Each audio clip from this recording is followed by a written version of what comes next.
Baik. Assalamualaikum warahmatullahi wabarakatuh.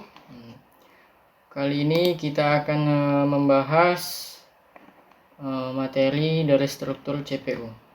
Baik.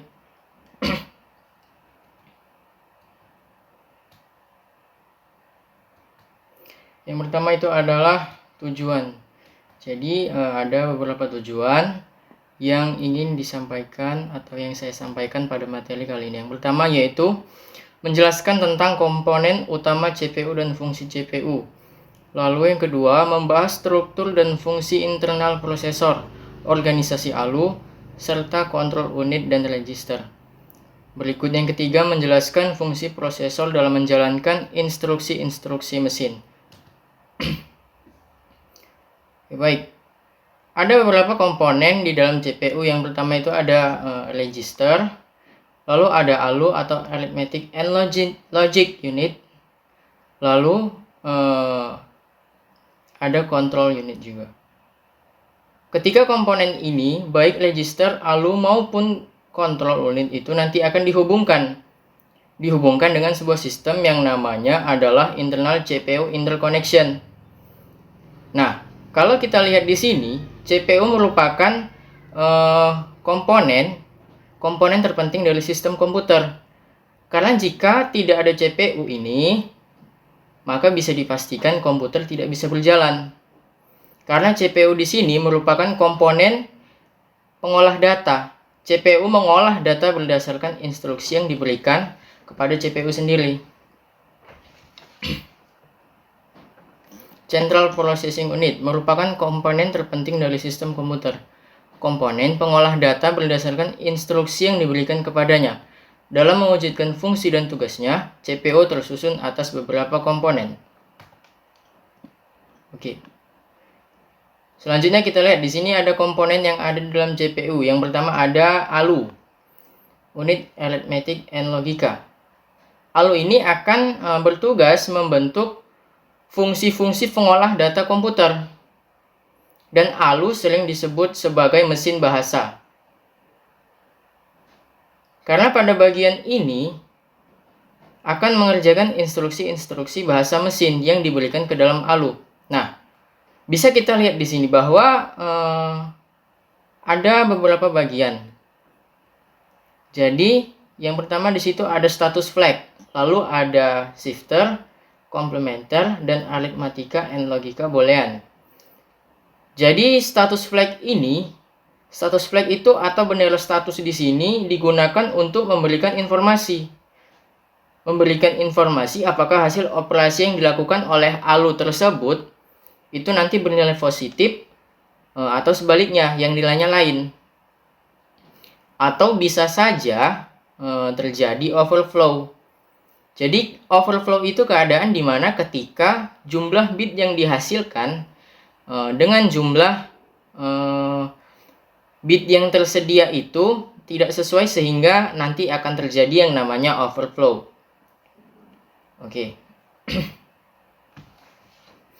Lalu kemudian ada shifter.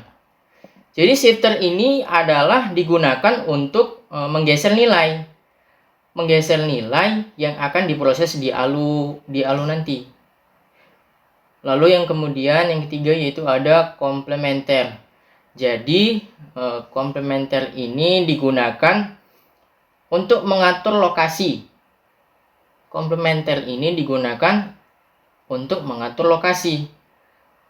Mengatur lokasi apa? Mengatur lokasi yang nantinya operasi yang bersifat pengurangan.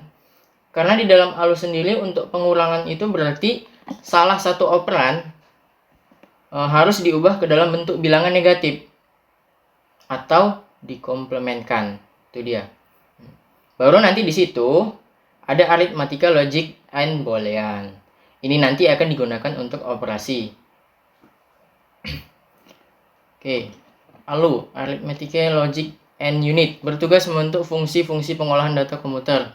ALU sering disebut mesin bahasa, machine language, karena bagian ini mengerjakan instruksi-instruksi bahasa mesin yang diberikan padanya. Seperti istilahnya, ALU terdiri dari dua bagian, yaitu unit aritmatika dan unit logika boolean, yang masing-masing memiliki spesifikasi tugas tersendiri. Oke, berikutnya ada control unit. Bertugas mengontrol operasi CPU dan secara keseluruhan mengontrol komputer sehingga terjadi sinkronisasi kerja antar komponen dalam dan menjalankan fungsi-fungsi operasinya. Termasuk dalam tanggung jawab unit kontrol adalah mengambil instruksi-instruksi dari memori utama dan menentukan jenis instruksi tersebut. Oke, di control unit ini ada sequencing login. Ini dia.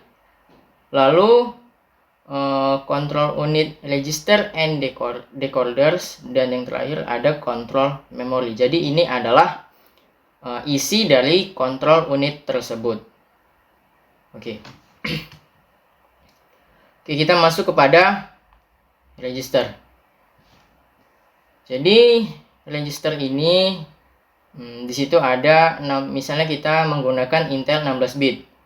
Nah, di situ ada Intel 16 bit register. Ada data register, status and control register, index register, dan segment register. Nah, register ini merupakan media penyimpanan internal CPU yang digunakan saat proses pengolahan data. Memori ini bersifat sementara, biasanya digunakan untuk menyimpan data saat diolah ataupun data untuk pengolahan selanjutnya. Nah, jadi contoh kecilnya seperti ini. Register itu pada saat kalian membuka Microsoft Word ataupun Excel, lalu kalian membuka file Microsoft Word ataupun Excel satu lagi. Di situ pada kalian mengcopy isi dari Word yang file pertama, lalu kalian paste ke Word yang berikutnya, yang file kedua. Nah, itu merupakan termasuk register. Kenapa? Karena dia tidak langsung tersimpan di memori, tetapi tersimpan di register. Tujuannya apa? Yaitu untuk mempercepat proses. Itu dia.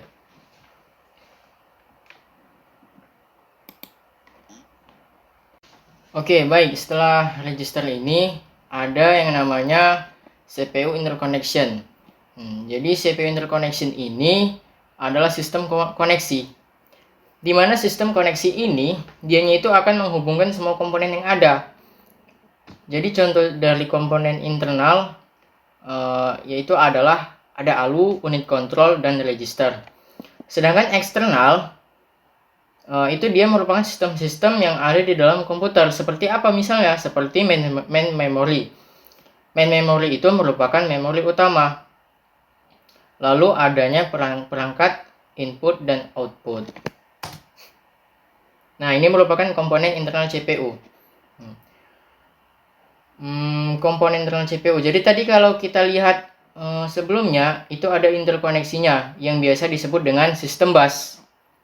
Jadi sistem bus ini ada 3. Yang pertama yaitu ada control bus, lalu ada data bus, dan yang terakhir itu ada address bus atau alamat bus.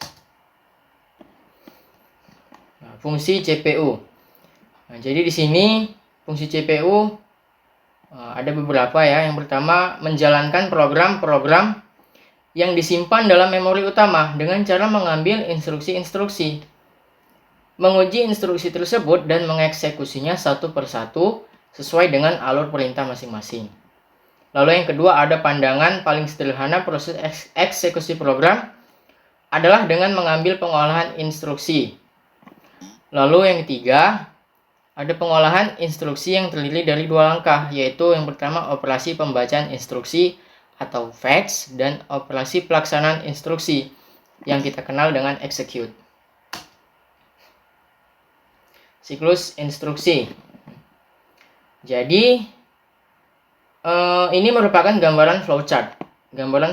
Jadi di sini bisa kita lihat ketika siklus fetch dan eksekusi. Jadi ketika dia akan memulai atau start, lalu berikutnya dia akan mengambil instruksinya. Nah, instruksi ini akan diambil. Setelah diambil, diketahui instruksinya itu jenis apa. Kemudian nilainya berapa, baru nanti operan ini diambil ke eksekusi. Operan itu merupakan nilai yang akan dioperasikan. Kemudian nanti kalau ada instruksi, maka instruksinya itu dilihat dari program counternya. Dia program counternya itu plusnya 1 ada nilainya atau enggak. Kalau enggak ada nilainya, berarti masuk ke HAL. Tapi kalau ada nilainya, maka dianya itu kembali lagi ke atas untuk mengambil instruksi selanjutnya. Oke, siklus fetch eksekusi. Jadi, di sini bisa kita lihat bahwa pada setiap siklus instruksi, CPU awalnya akan membaca instruksi dari memori. Dibaca sampel program counternya. Jadi, program counter ini nanti dianya itu akan menentukan instruksi mana yang harus keluar duluan. Jadi, PC ini nanti dianya itu akan menjadi pengendali instruksi di sini. Nah, PC akan menambah satu hitungannya setiap kali CPU itu membaca instruksi. Maksudnya apa? Maksudnya adalah ketika ada satu instruksi sudah dibaca oleh program counter, kemudian dijalankan menuju kontrol unit.